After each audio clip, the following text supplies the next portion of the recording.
Giving Forest with Yogi and the Bear, Wednesdays at 4 p.m. Pacific on the Good Vibrations channel on E360 TV. Join us while we chat with fascinating people doing great things for our world.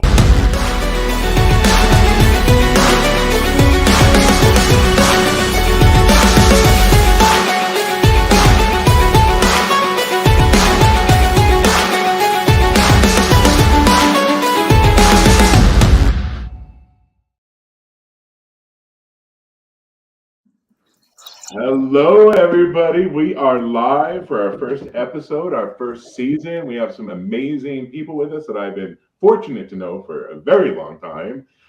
We have Elevate Phoenix with us, and we're going to let them introduce themselves as well. And then we have a legend with Ann Myers Drysdale, which is on with us, and she's been working with Elevate Phoenix for as long as I've known Elevate Phoenix, and we're excited to go over everything. So welcome, everybody, and thank you so much for showing up. Woo-hoo! Thank you for having us. So I guess the first thing we want to find out for all of the people that don't know who Elevate Phoenix is and what you do, maybe that's something, Ms. D, you can, introduce yourself, who you are. Maybe we could start with you explaining that. Absolutely. So if I get long with it, you guys just go like this. Time out, stop. My name is Dalila Gamper, and I serve as the executive director for Elevate Phoenix. The best way I know how to describe what we do is we do life with kids. And so with the high school area in that space, we teach character qualities, life skills, leadership development, and those kids ingrain it even more in themselves by going down to the elementary feeder school, and they teach those kids what they're learning at that level.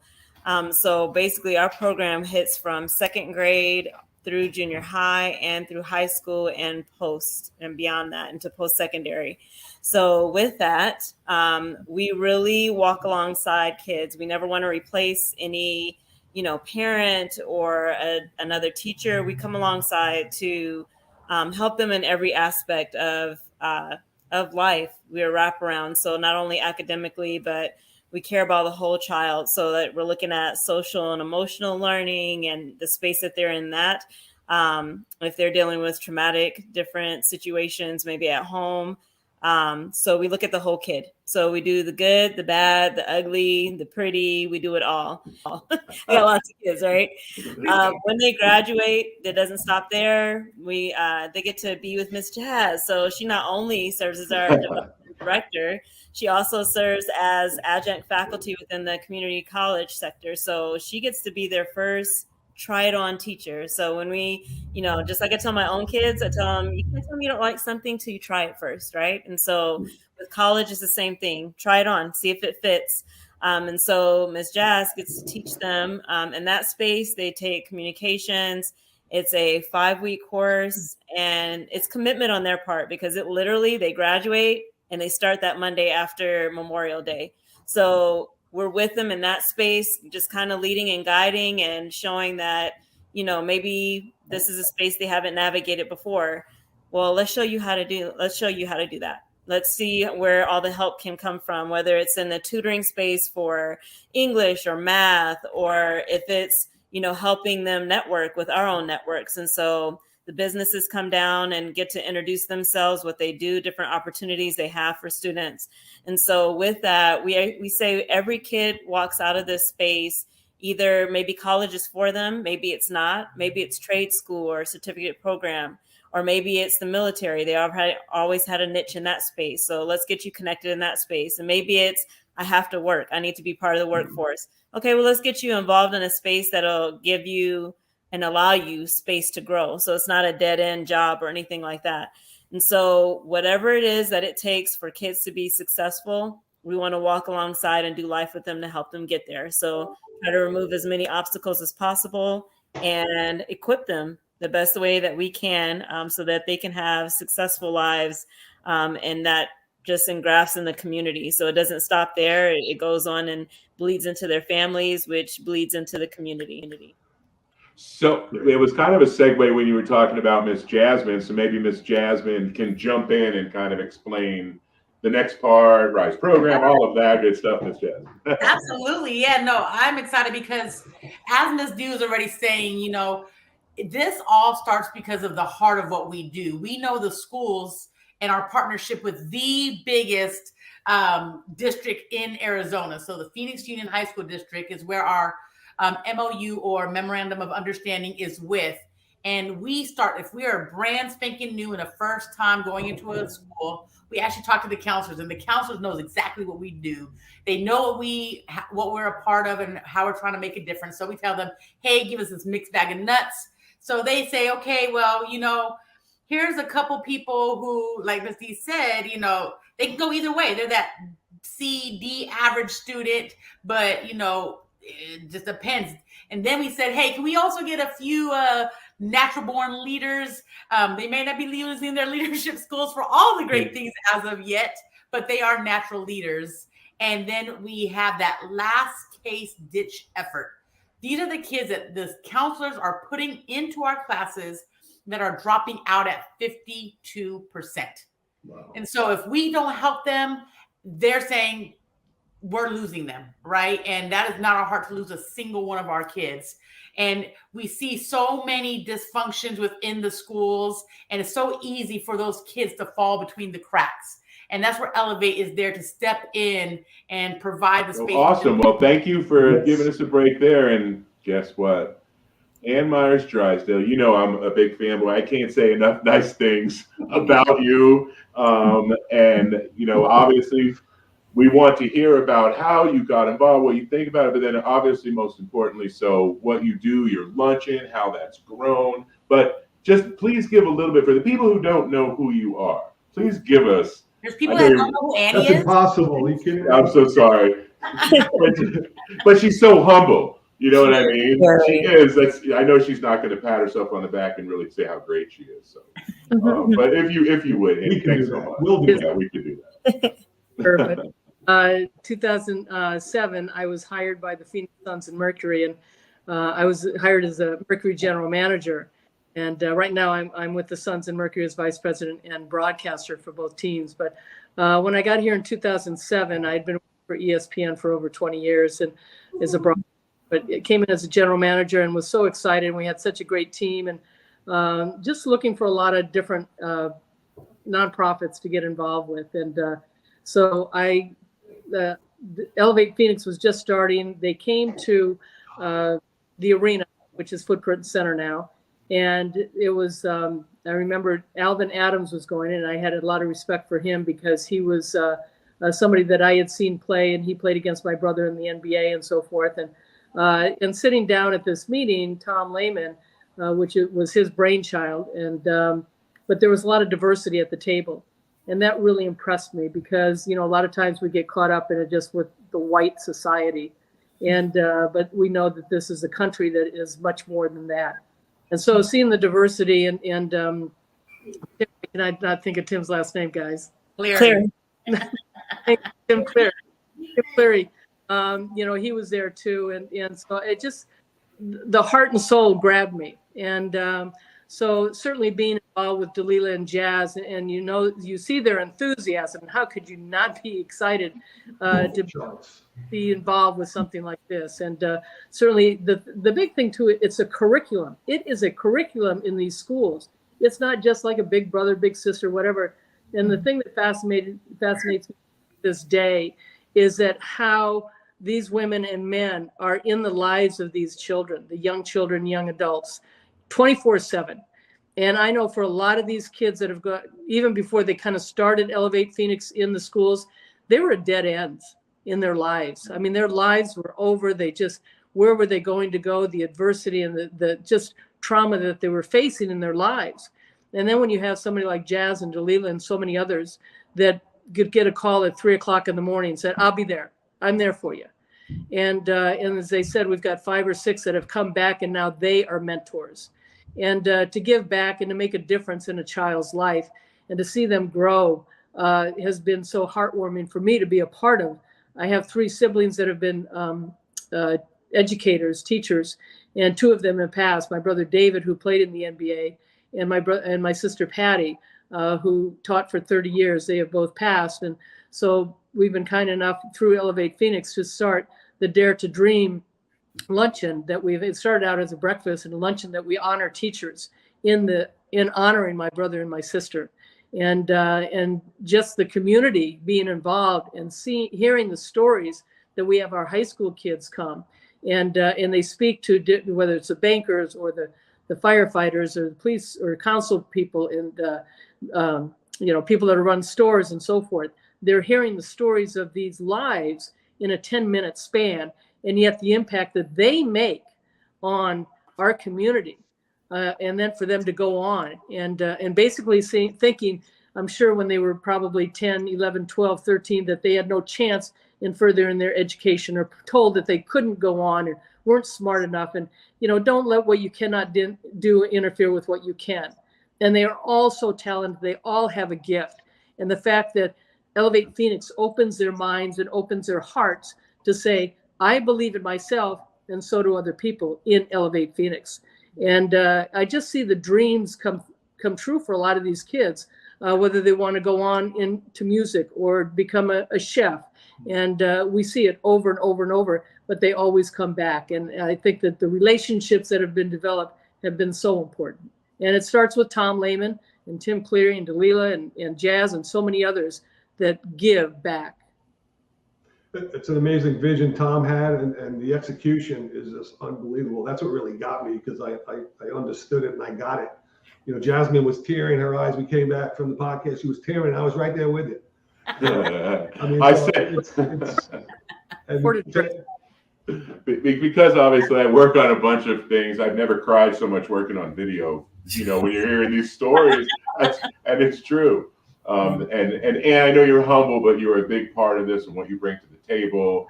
And I know you're so humble, like even at the luncheon when I'm like, go talk to people. I don't want to bother them. I'm like,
Wow. Yeah.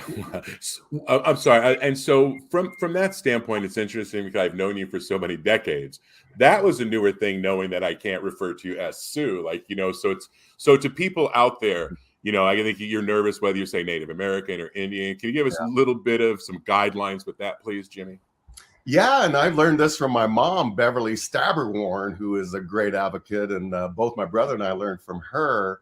But what are we called? She mentions very eloquently that they still don't know who we are in 2023. And that's an element where people go, oh, what do we call you now? Are you a Native American, American Indian, Indigenous, Sioux, or Lakota? It's all these titles that we've had. And I tend to start leaning towards Indigenous because Indian came from what a lost explorer that many people know as Columbus was lost in the Caribbean. He never did step foot in America. So to say that he discovered America is just wrong, factually, because he was in the Caribbean and then what is now known as Colombia in South America. So again, when you have those perspectives of knowing who you are, and I'm so glad that I had that growing up in Phoenix, Arizona. I didn't get to grow up on my homelands in South Dakota, Pine Ridge Reservation in particular. That happened because when my parents got married in 1962, Rapid City, South Dakota was still not allowing Indian people to rent homes in Rapid City. So they were still ending their No Indians Allowed signs back then, similar to the African American experience in the South. So my mom recalls seeing those No Indians Allowed signs and wondered why are they don't want us in their store or their restaurant. And then her grandfather at the time, 75 years ago, said, because they don't know who we are. Well, today, many people still don't know who we are. And that's evidenced by the allowance of having mascots, for instance, in the Super Bowl was very frustrating. The leagues, the NFL asked the Kansas City fans not to do the chant. And I said, yeah, good luck with that. So, it's ingrained in their culture. They think it's appropriate. And it's so personal to them that they don't like Indigenous people that are offended by it. They attack us. So I know it's a frustration that we have to deal with just being identified in America today. Who are we, Native Americans or what? I'm leaning towards Indigenous because by the academic definition, we are indigenous to this land for thousands and thousands of years. So again, it was kind of a referral from watching my past film work where the Fox producers saw, oh, this is what we want. We want to go more in depth than just addressing the mascot issue in and of itself.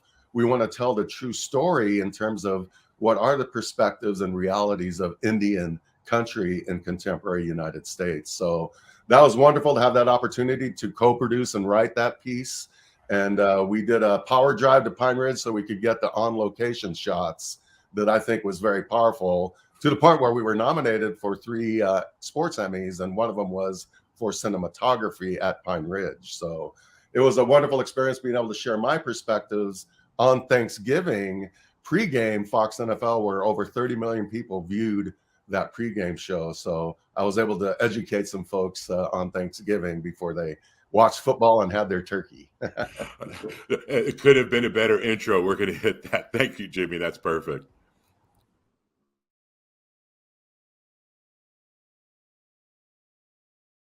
Many more helpings on the way as we consider our history on Thanksgiving Day and the understanding on how using Indian mascots truly impacts Native American tribes. The Washington Redskins. These days it sounds shocking when you hear someone say that, doesn't it? Well, the Washington football team had that name before they were the Washington football team. It dates back to the early 1930s when they were the Boston Redskins. After decades of complaints and in the rise of racial awareness this summer, the team decided to move on from that name. But as former NFL player Jim Warren, a Lakota tribal member who's now a Native activist, wants us all to understand, no longer using nicknames that Indigenous people find offensive and dropping the use of their likeness as mascots is just the tip of the iceberg when it comes to understanding the plight of Native Americans today.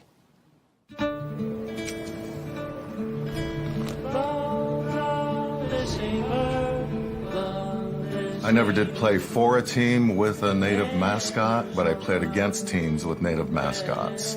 So obviously I was a target of people that wanted to say things like scalp the Indian or cut your hair. When we hear that term red skin, we know that it's a term of our pelts, our scalps, that were bounties that were paid to bounty hunters. This negative imagery is getting most of the press, yet there's deeper issues in Indian country. We learn a lot about genocide in other countries, but we don't learn about the genocide that happened here. Back in 1890, the 7th Cavalry really wanted to get us back for Custer's last stand. When you look at the Wounded Knee gravesite, my family is number 18 on that list of families that perished that day.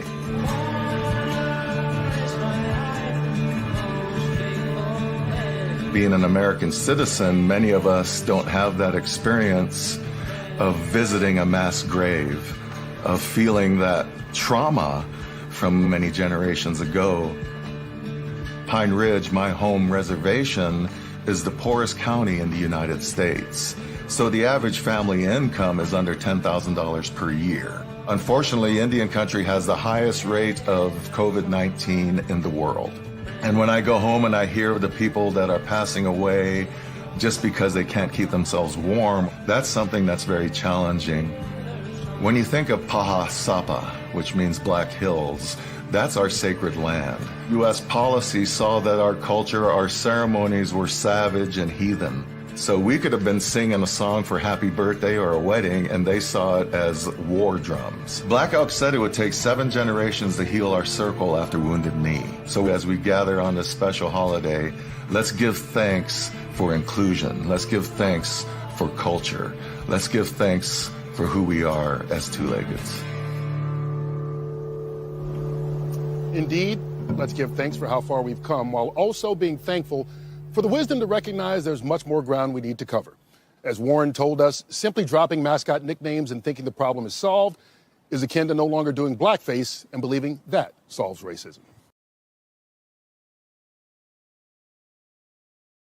I was pretty excited when I mentioned Rod. I've known Rod for 32 years now. Met him when I first came out to Arizona. And I got to tell you, the Giving Forest, this gentleman right here lives in the Giving Forest. Through 32 years, his background has been tremendous in just the different things he's done to help people. And I'm excited to have Rod share that with us today. So Rodney, welcome. Welcome to the Giving Forest. I appreciate you taking the time. And I guess, hey, Rodney, I really don't really have a good recollection of how all your mentorship and where you found that inspiration to do what you've done for 27 years. Can you kind of tell us where everything started? What was the impetus with your first receiving mentorship, and what fueled everything for you? Yeah, I'm kind of living that storybook of life. Started off in inner city Denver, our family. I have one brother, 19 months older than me. My mom and dad, and we started off in inner city Denver, and then we moved north to Thornton, Colorado. And I was kind of a troubled kid. I was already starting to ditch school, and I didn't have really much direction, and I just was kind of like just getting by. And I'll be darned, when I was 8 years old, all my friends were involved in a youth football camp, and I actually went to watch.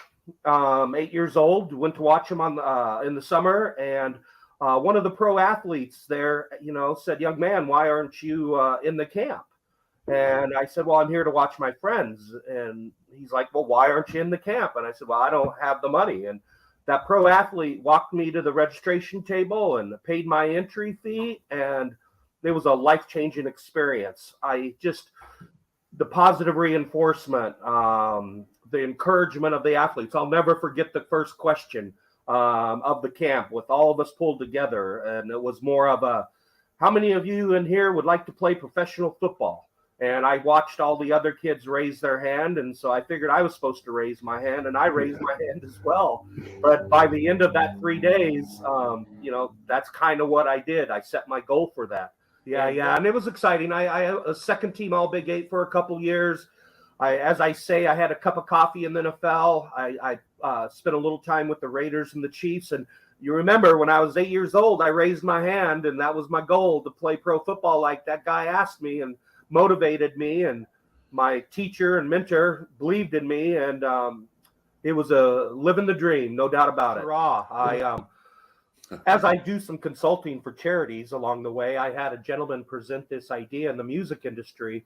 Due to the budget cuts at the junior high and high school levels, these music programs in communities really struggle. And he had this vision of allowing kids to have an after-school program that taught them about the full spectrum of the music industry, of all the jobs available, all the things in the music industry. Everybody wants to be the drummer. Everybody wants to be a singer.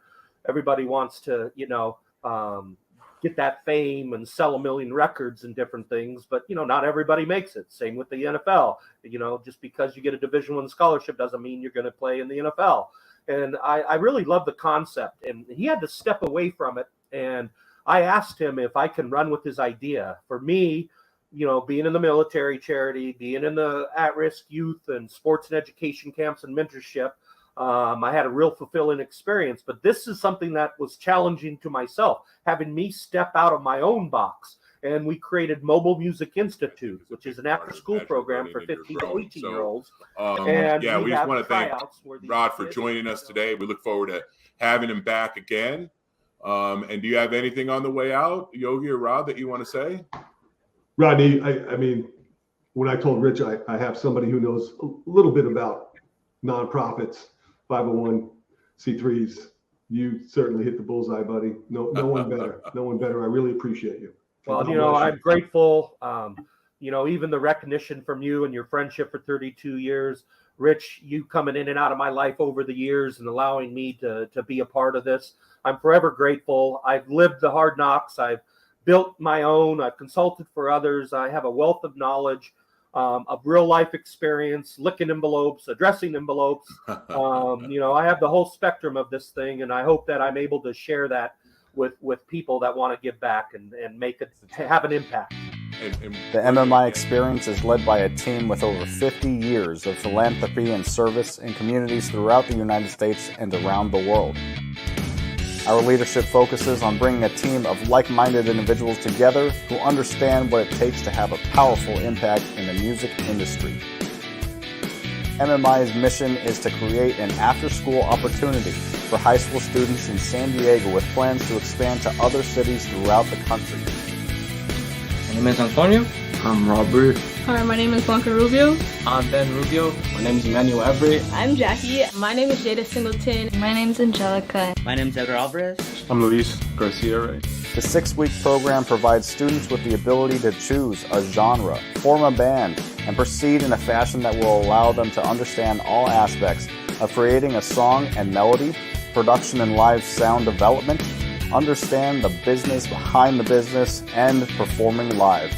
Basically, we want to give the students a comprehensive, multifaceted understanding of the wide variety of options available to them to thrive in the world of music. Launching our first...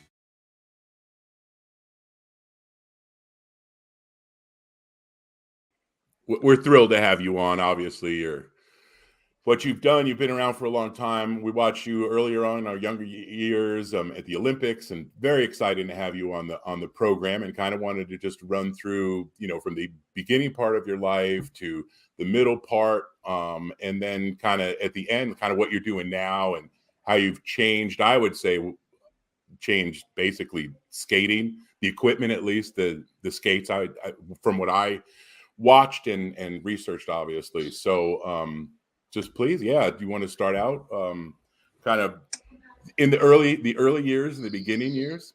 Yeah, man, just sports have been a huge part of my life from the very beginning. And as you mentioned, that's why I feel so passionately about it, for kids to get into sport, because sport really has shaped my life. I started off playing pretty much every single sport there was. I swam, I played basketball, I did the tennis circuit. The only thing I really didn't do was golf, but I played baseball, I played soccer, I speed skated, I bike raced. So I really tried a lot of different things, and a lot of those different sports shaped my personality, shaped my life, shaped my direction of what I wanted to do as a person on this planet. So, but yeah, I did the three sports that I kind of did through high school and kept kind of at it, and I kept pursuing were soccer. I played varsity soccer at Glenbrook North High School in Northbrook, Illinois. I played varsity baseball at the same high school, and then I speed skated. And I started off in speed skating. My parents didn't like hockey, which is ironic because, as you can see, my son plays hockey for St. Cloud State right now. Oh, nice. And is looking to go pro. My daughter speed skates, so we keep ice in our family. But my parents didn't like the hockey parents and how rowdy they were and kind of sometimes obnoxious, which now in my 50s I totally get. I was an Islanders and Rangers fan, so they'd climb over the board some games. So yeah, and I grew up in Chicago, so you can imagine the New York and Chicago. Yeah, we're pretty passionate fans. But so I tried speed skating, and I had a passion for going fast. I love to do everything fast. I like to ride my bike fast, skateboard fast, now drive fast, skate fast. So yeah, I started to turn left my whole life, go around in circles, and 4 Olympic Games and World Championships later. And yeah, and I married my wife as a speed skater, 5-time gold medalist, Bonnie Blair. Yeah. So we've kept speed skating in our family, and it's what we feel passionate about. My whole life has been about tenths and hundredths of a second, and when you look at hockey through a little bit of a different lens like I do, having raced all my life, now it's basically racing a lot of times in each shift. So every second counts. You have to have the best equipment if you want to optimize your potential on the ice. If I get beat by you because you train better, you're stronger than me, you're faster than me, no problem, I shake your hand and walk away. But if I get beat on technology, and especially by something that I didn't have access to, I'm not a happy guy. After my skating career was over, I went into professional skating coaching for a couple different teams, Chicago Blackhawks and the Dallas Stars Farm Club. I was asking players to do certain things on the ice, and then I went to demo the drill, and I couldn't move. I was restricted, and I realized that I didn't have a product to perform on. So I actually flew up to Calgary, Canada to see one of the best boot manufacturers, Scott Van Horn, and asked him to make me a pair of custom skates. And I really was looking for skates that I thought I could coach and teach these high-level skaters how to perform moves and be free and have natural movement on the ice. 3 days later, I came out with a pair of skates. When I got home, I had the key to the Pettit National Ice Center in Milwaukee, Wisconsin, opened up the door, turned on a few lights good enough to see. I skated at 1 o'clock in the morning. From a first step on the ice, I just felt more stable, more natural movement, was able to flow on the ice, and basically threw up my hands in the air and said, this is it. The execution of the skate was dialed in to the T in only 3 days, and I never went back to skating on anything different. Basically knew that we had something pretty special from that moment on. So from that, I developed a hybrid hockey skate, which turned into MLX, where we realized we had a great product. Then we merged with Easton, and we got an incredible product now. The Mako skate allows for freedom of movement, allows for you to get to the front of the skate where you can apply downforce and really corner very, very hard. It's unbelievable how fast it is on the ice. The stability and the fit are out of this world and will allow players to optimize their potential by having natural movement and having flow and having feel on the ice. Hockey's ready for a quantum leap in skates, and once people understand what a high-performance piece of equipment feels like on their feet, they'll never go back.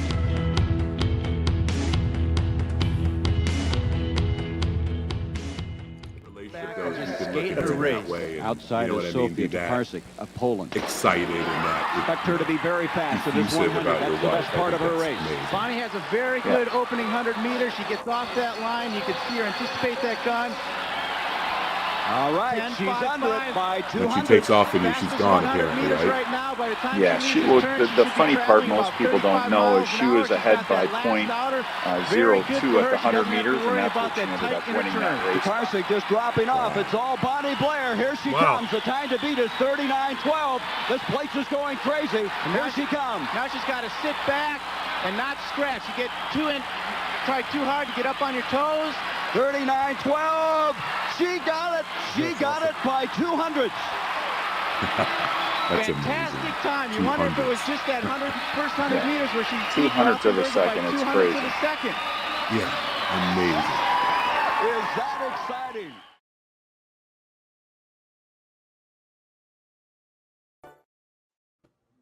Well, hello, everybody. Welcome to Giving Forest. We're very excited about our show today. This is a place where you come to learn about nonprofits and people doing great things in our world.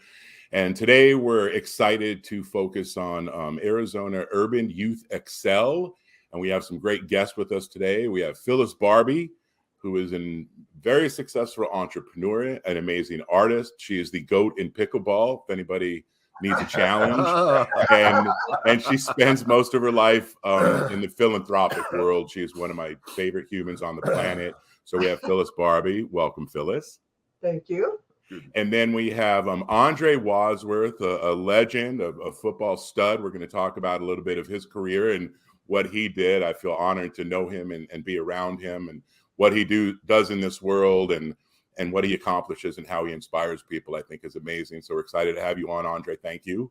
Thank you. I want to be a pickleball goat one day. Well, you have the person next to you to teach you, rumor. I know. My daughter and her boyfriend are getting into it, and so nice. My suggestion is don't bet with Phyllis. Don't, if she brings up betting, I'd avoid that. Rich, I'll teach you too. Come on over. I would love to learn. I want to learn too. Okay, Mark. That makes 4. That's all we need. We got a team. We got a game. And then we have Anthony Hall. Anthony Hall is just a wonderful man. He was a great athlete in his own respect in the day. I've gotten to know him over the years, and just the huge heart, funny, loving, and kind. And he's where the rubber meets the road with the young youth that we're going to talk about. So we're going to have Anthony kind of speak to that a little bit. And of course, we have Mark Yagoda, Yogi. Yogi, how you doing, buddy? Good morning. Good morning. I'm hanging in there, buddy. A little under the weather today, but I'm glad to be in the forest. But he pushed through. There we go. Anthony, sorry, welcome. I didn't let you say hi. Oh, no problem. Thank you. And also, I see y'all making this team of pickleballs. Can I be like the cheerleader or whatever? Because I'm as long as you don't dress up as one. Yeah, there you go. Oh, that is just fabulous. Well, obviously, we're here with Urban Youth Excel, and what do we want to do first is we kind of just want to go through and talk a little bit about each of you and how you got into it. And we're going to start with you, Phyllis. Obviously, you are a board member, as well as Andre is a board member. But Phyllis, maybe just talk about kind of your why, how you got into this, and where it started for you. Well, Urban Youth Excel has been out in the community for probably now 10 years. And we have been growing slowly and wanting to come about letting the public know who we are and what we are. So we're growing rapidly. And we had our first event last year, but excuse me, what we do is we work with the inner city kids. And these kids that we work with have given their life to Christ. And we want to walk alongside of them and make sure that when they ask questions and take them to camp and e-groups, which Anthony will explain, I'm sure, more about the e-groups and the church that represents us and we can take the kids to. So walking alongside of these kids is absolutely amazing. And the kids, watching them grow from when you first meet them 6 months down the road, a year down the road, it's amazing how they change. And they don't only just change themselves, they change their siblings and they change their mom and dad and their grandpa and grandma. And we have amazing stories on how this has grown in the past few years. That's fabulous. It's a wonderful organization. You're doing wonderful things. Hey, Andre, I'm gonna play. Thanks for explaining that and sharing that with us, Phyllis. Andre, I'm gonna play that 1-minute video, and then I'm gonna let you kind of do the same thing, just to show people a little introduction for you. So.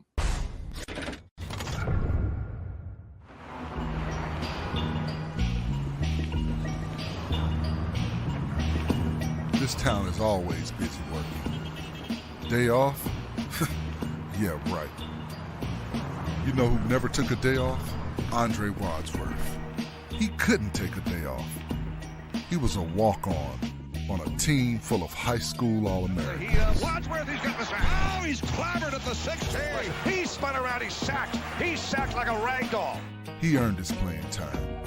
And trust me, he made good use of it. Picked up by FSU. The way he punished quarterbacks, opposing offenses couldn't stand him. He's mugged, he's sacked, he's dropped by Wadsworth. 3 sacks. Andre's got the hat trick tonight. All-American, an ACC Player of the Year in 1997. Not too bad for a walk-on.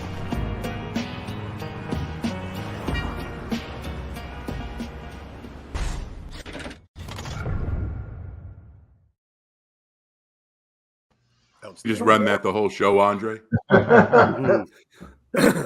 Do you remember that clip now?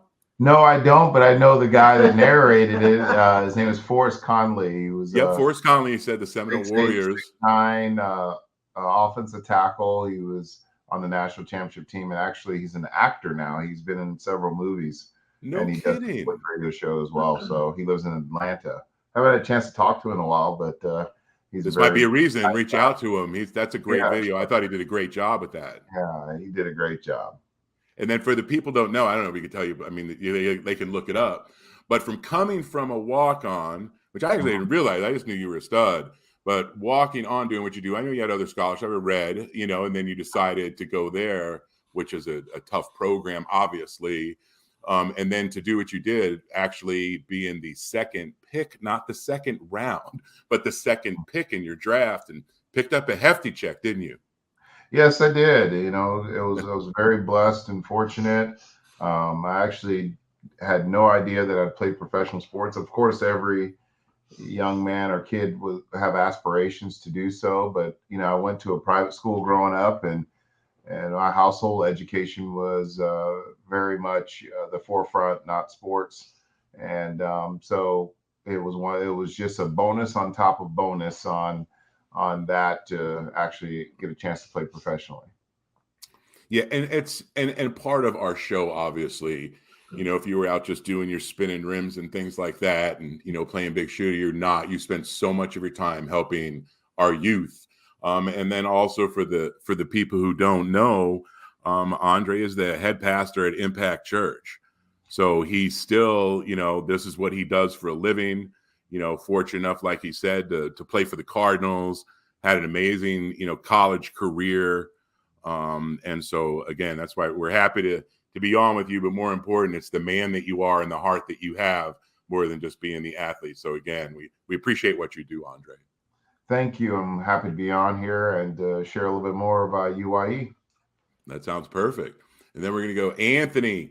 There we go. Or not. Now we got you, Anthony. We're so smart. Hey. Visual too.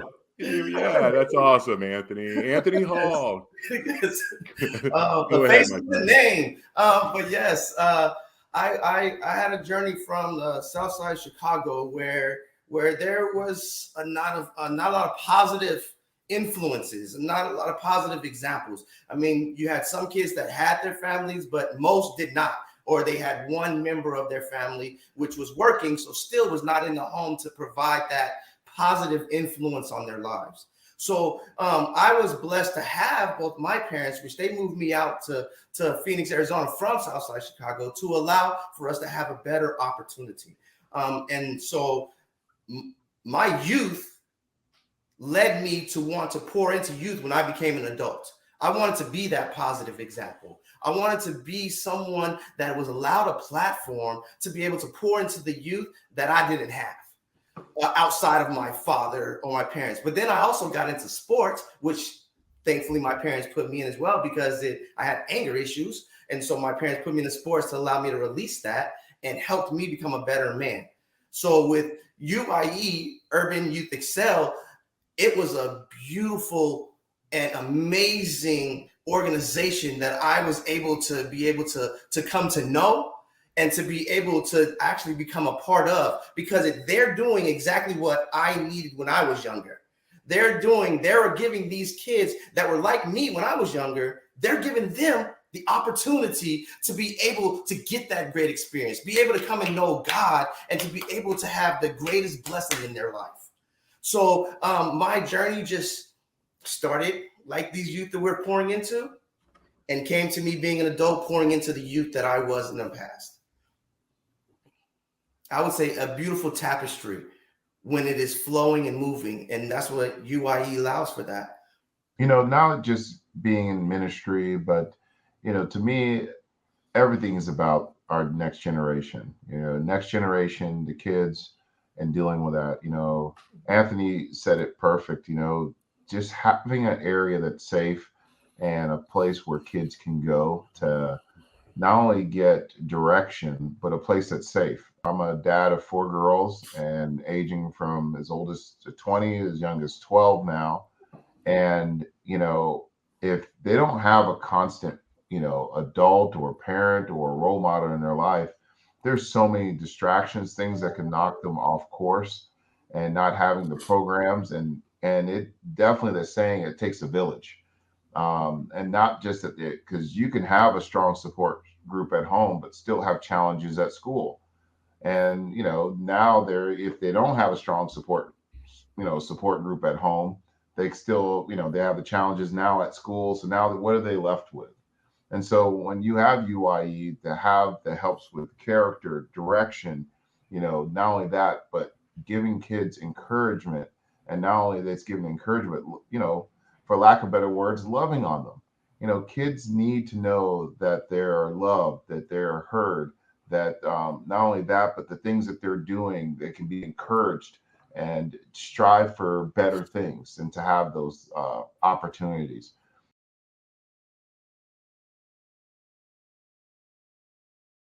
Welcome everybody to Giving Forest with Yogi and the Bear. We have Mark Yogi Yagoda with us. How you doing, Mark? Hey. And then we're very, very excited about our show. This is our 6th show, season 1. We have 2 fabulous guests on with us today. It should be a 4-hour show, but we're going to squeeze this into our hour. But we have Mr. Cameron Lowe, a former professional baseball player, runs a nonprofit now for former players as well, and we're going to get into all of that. And his friend, Michael Curtis, who I've had the pleasure of knowing for a while, is the algorithm artist, and we're going to get into what he does. Thank you for your service. He is a veteran and does a lot of things for veterans, as well as the connection with Cameron. So they do that all together. So welcome, Cameron and Michael. Right on. Thank you. Good to be here, gentlemen. Good to be here. So I grew up in the Southern California area, right outside of LA, San Fernando Valley. Went to Granada Hills High School, and then went basically right across the street to Cal State Northridge to play college, and ended up going there for 3 years. Got drafted by the Rangers in 2002. Played with them until 2008, and in 2007, I herniated a disc between L4 and L5, and I thought it was probably going to be the end of my career. Right on. And so that's actually what led me to the Ball Players Association. I was retired, and Cody and I were doing Halo, and somebody found out about us and said, "Hey, would you like to be on the board for this Ball Players Association?" It's 99 years old this year. Wow. We're preparing for our 100th year. I don't know how many other nonprofits there are, period, that are 100 years old. So it's pretty cool. Yeah. Well, what I want to do is I want to shoot it over to Michael, have Michael tell a little bit about his origin story. Like we said, thank you for your service, Michael. He is a veteran. Part of your connection with him, Cameron, because you Obviously, I've learned from you that your families are all veterans, and so it's just where heart is a lot of times to try to help them. Thank you for your service, Michael. Absolutely. Oh, absolutely. You guys were definitely worth it. But now I've been able to turn around and utilize some of this artwork to start helping some other people in the Valley. That's what I was going to circle back to, because what you do and how many hours it takes, what you do and what you are doing to raise money, obviously, that's the part that the people don't know. So step back for a quick second, Mr. Algorithm Artist, and explain what you do so they understand what you do. When you say artwork, they have no idea, and they're going to be blown away. Okay, so man, this is where it's going to get a little weird. So in 2000, so I've never had art in my life. The people that know me growing up, I sketch stuff and would design, a logo or do a flyer or something, but never had the patience or the time or the skill level to draw anything like you see behind me, which are my originals. And then I had this dream. It was a quick one. It was how to take metric measurements from a photograph and how to apply them to a drawing surface using a simple algorithm. And it took off from there. I started with Joe Louis, Jack Johnson, then I got into Ali, and I thought, well, shoot, this is working. Might as well try to do, top 10 boxing legends of all time. And so that's why you see a lot of boxing and the first part of my drawings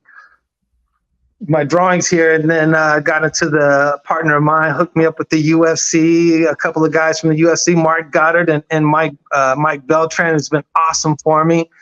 And then Ernie Shavers, he's been amazing for me, recently passed away. And then great boxer. Oh my goodness. Oh my God. Wow. Yeah, the Mike Tyson of his era, Yeah, here, this is the one I just recently did, Mike Beltran.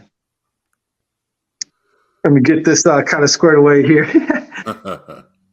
But so the background, his face, his beard, and his forearms is pencil.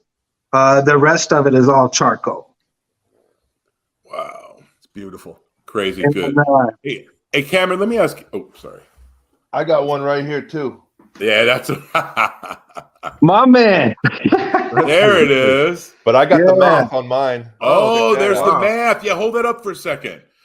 For everybody watching, you could see the math around the edge of that. Yeah. It's hard to see with this camera, but there is. Yeah, you got it. That's all the this math up and down here, and you can obviously see how 27.3 plus 17.4 equals beard braid. You see that? You see how that correlates right there? Wow. I got it figured out. It's easy. See, I told you it's not that difficult. Anybody can do it. Yeah. He just broke that down. Anybody listening can do it now. In the outside world, pick your poison. And for 56 minutes, we just wanted to have that time of positivity and to share what's right with the world and how people are helping other people. And there's a lot of different ways to give. You can give time, mentorship, you can give money, you can give a thank you. So we just want to illuminate those efforts, and for at least 56 minutes to have just positivity, and you helped us achieve that today for sure. Thank you. Sponsor?